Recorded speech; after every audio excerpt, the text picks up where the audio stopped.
നമസ്തേ. ഇന്ന് ഞാൻ ചെയ്യാൻ പോകുന്നത് പാദാങ്കുഷ്ടാസന, പിന്നെ പാദഹസ്താസന. അങ്കുഷ്ടം എന്ന് പറഞ്ഞാൽ നമ്മുടെ കാലിൻ്റെ ഈ വിരൽ. പിന്നെ ഉള്ളത് ഹസ്താസന, ഹസ്തം. നമ്മുടെ കൈ കാലിൽ തൊടുന്നതാണ് ഈ ആസന.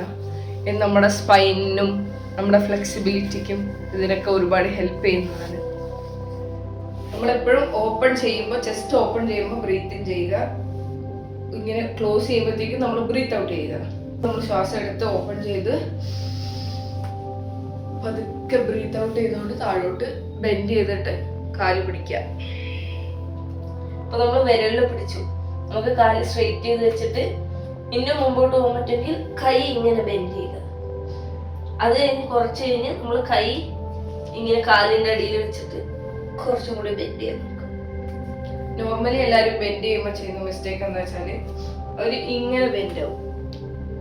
ഇങ്ങനെ ബെൻഡ് ആവുമ്പോൾ എന്താ വെച്ചാൽ ഇവിടെ വളഞ്ഞു വരും. നമ്മുടെ അബ്ഡോമിനൽ നമ്മൾ കുറച്ച് ഉള്ളിലേക്ക് ടക്ക് ചെയ്യാം, എന്നിട്ട് നടു സ്ട്രെയിറ്റ് ചെയ്യാം, ടച്ച് ചെയ്യാം. ഇങ്ങനെ വേണം ബെൻഡ് ചെയ്യാൻ. ഇങ്ങനെ നമ്മുടെ ചെസ്റ്റ് ഇങ്ങനെ ടച്ച് ചെയ്യണം. ഇതാണ് ബെൻഡ് ചെയ്യേണ്ട രീതി. ആൻഡ് ഇപ്പൊ നിങ്ങൾക്ക് കാലിങ്ങനെ സ്ട്രെയിറ്റ് വെക്കാൻ ബുദ്ധിമുട്ടുള്ള ആളാണെങ്കിൽ ആദ്യം തുടക്കത്തിലൊക്കെ ബുദ്ധിമുട്ടായിരിക്കും. അപ്പൊ എന്താണെന്ന് വെച്ചാൽ ചെറുതായിട്ട് മൈക്രോ ബെൻഡിങ് എന്നാണ് ഞാൻ പറയാം.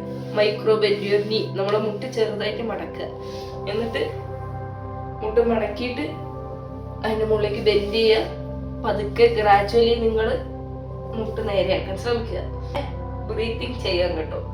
നമ്മുടെ എത്തിക്കഴിഞ്ഞിട്ട് കുറച്ചു നേരം നമ്മളിവിടെ നിൽക്കുന്നുണ്ടല്ലോ, നമുക്ക് ബ്രീത്തിങ് ചെയ്യാം.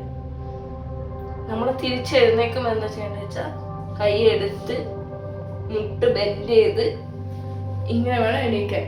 കാരണം നമ്മൾ ഇങ്ങനെ നിന്ന് നേരെ എണീക്കുമ്പോൾ എന്താ സംഭവിക്കുക വെച്ചാൽ നമ്മുടെ വെയിറ്റ് മുഴുവൻ നമ്മുടെ മുട്ടിനാണ് കിട്ടുക.